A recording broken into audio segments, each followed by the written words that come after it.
and the rider shouted, but the boy's laughter drowned out his words. I avoided eye contact and gripped my messenger bag closer against my side.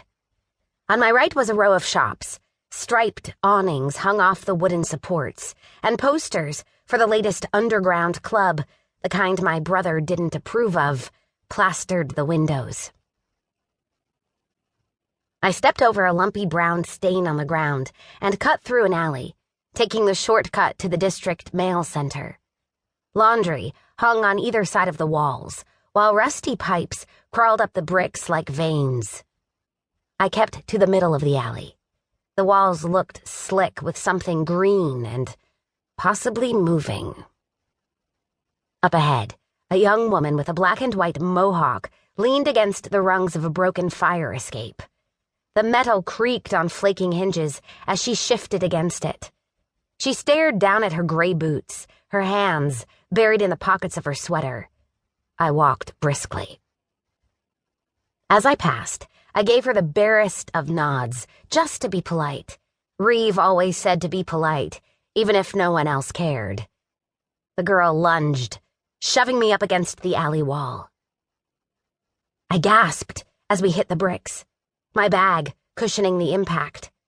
I threw up my arm to deflect her, but she knocked it aside.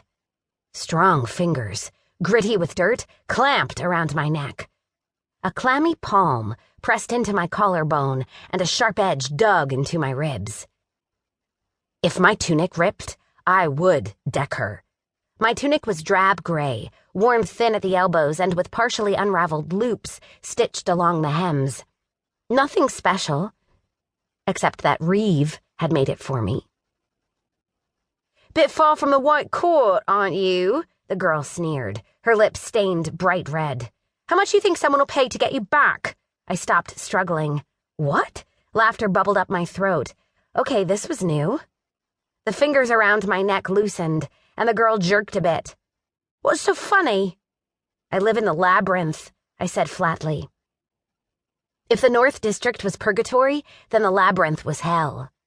The Labyrinth was what we called the East Quarter, specifically the maze of stacked freight containers turned homes, so closely packed together that it had transformed into a city within the city. Operating by its own unspoken rules, the Labyrinth sat about as low as you could on the social ladder, which, in Ninerta, was saying something.